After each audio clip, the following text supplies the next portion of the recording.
A month ago, I stood in front of a pantry that was completely full and still told myself there was nothing to eat.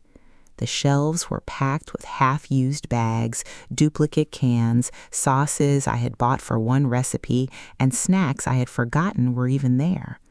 My refrigerator was not empty either, yet somehow 3 or 4 nights a week I still ended up ordering takeout or stopping at the store for just a few things. Those few things were never just a few things. By the time I reached the checkout, I had usually spent another $40 or $50 on food I had not planned to buy. Then a week later, I would throw away wilted vegetables or leftovers no one remembered to eat. I kept blaming rising grocery prices, and yes, prices had gone up, but when I finally looked honestly at my spending, I realized something uncomfortable. The problem was not only what food cost, the problem was that my kitchen had no system at all. That realization made me think about my grandmother's pantry. Her pantry was smaller than mine.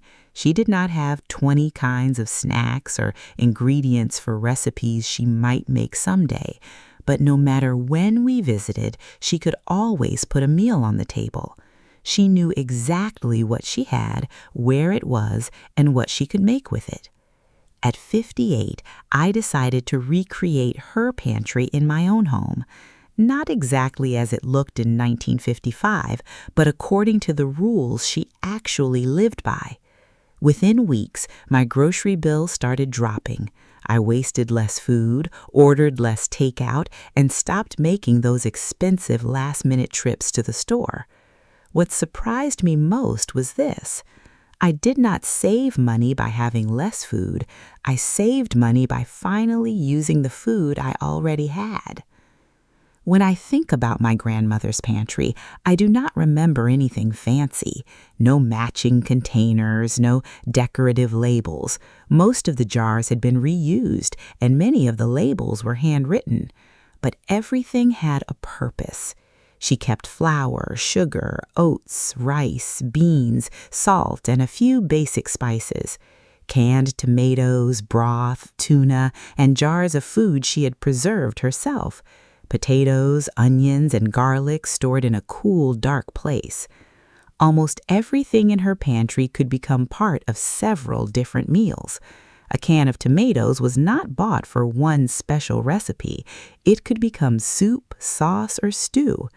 She did not think in terms of individual products. She thought in terms of meals. She also knew exactly what was in her pantry. Older food stayed in front, newer food went behind it. She checked the pantry before she ever went shopping, and she built her list around what was actually missing, not around a long list of new recipes. That one habit alone probably saved her more money than most complicated budgeting systems ever could. So, the first thing I did was take everything out of my own pantry, every box, jar, bag, and can, and put it all on the kitchen table. Within minutes, the table was full, and then the counters filled up too. I found 3 open bags of rice, 2 nearly identical jars of pasta sauce, and several cans of beans I had completely forgotten about. Seeing it all together was genuinely a little embarrassing because I had spent money on every single item in front of me, yet much of it had never become a meal. It had simply become clutter. I sorted everything into 4 groups: food I used regularly, food I could realistically use within the next month, unopened items I knew my household would not eat that I set aside to donate, and finally, the food that had truly expired. Throwing that last group away felt painful because I could see the money attached to each item. But that discomfort mattered. It made me understand that waste does not begin when food goes in the trash. It begins the moment you buy something without a clear reason for bringing it home. Once the shelves were empty and clean, I wrote down exactly what I owned on a simple sheet of paper. No app, no spreadsheet, just categories: grains, canned foods, spices, and foods that needed to be used soon. That list immediately showed me where I had too much and where I had almost nothing useful.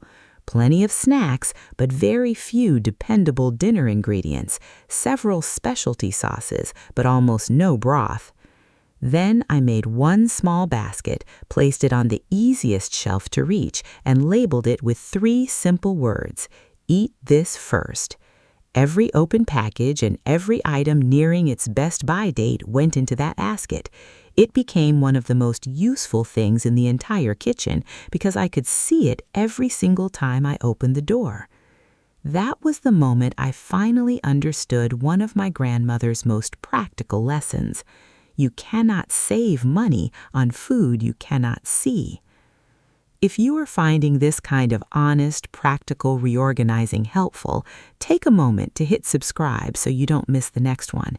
And while you're here, tell me in the comments, what is the one thing your own mother or grandmother always kept in her pantry? The next change was the one that lowered my grocery bill the fastest.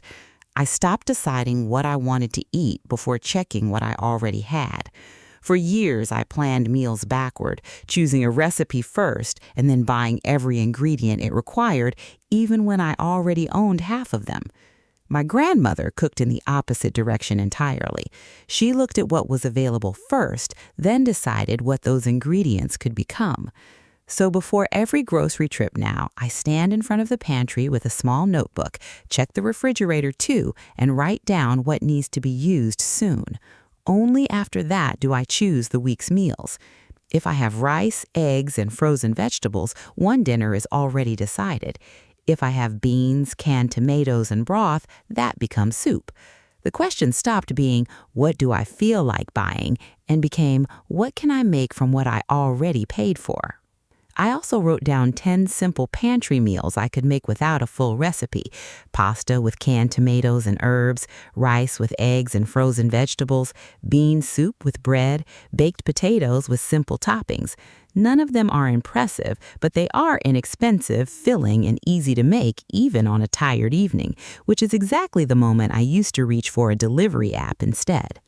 Then I noticed another habit quietly draining my budget: buying backups long before I actually needed them. If pasta was on sale, I bought several boxes, even though I already had some at home. It felt responsible at the time, but it had simply created too much food and too little visibility. So I made one new rule: I would not buy more of something until I used what I already had. No new sauce while an unopened jar sat behind the cans. No new crackers until the open bag was finished.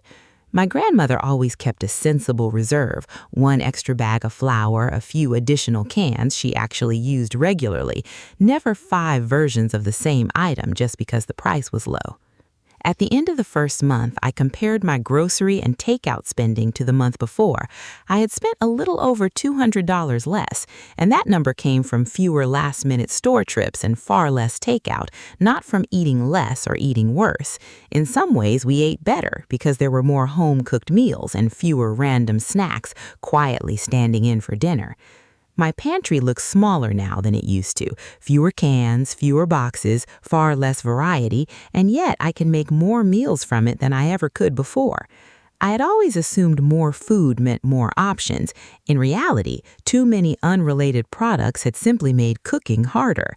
A smaller group of flexible ingredients gave me more useful choices than a crowded pantry ever managed to. The emotional shift surprised me just as much as the money did. I no longer feel guilty every time I open that pantry door and see something sitting unused. There is a real sense of calm in the kitchen now that simply was not there before, and that feeling of control has become just as valuable to me as the dollars I saved. I am not trying to live exactly like it was 1955, and I did not want to turn saving money into another full-time job. My grandmother's wisdom was never really about the specific products on her shelf. It was about the thinking behind them: using older food before opening something new, keeping enough to feel secure without ever letting excess take over, and treating food like something valuable instead of something disposable. So, if your own grocery bill keeps climbing and it feels like there is nothing to eat despite a full pantry, I'm not going to tell you to throw everything out and start over. Just start with one shelf. Take everything off it, see honestly what you already own, and ask which of those foods actually help you make a real meal. You may discover, the way I did, that the fastest way to lower your grocery bill is not finding another sale. It's simply remembering what you already paid for. What is one thing your own mother or grandmother always kept in her pantry, or a household rule you didn't fully appreciate until you were older yourself? Share it with me in the comments, because those small family lessons are often worth far more than any budgeting app.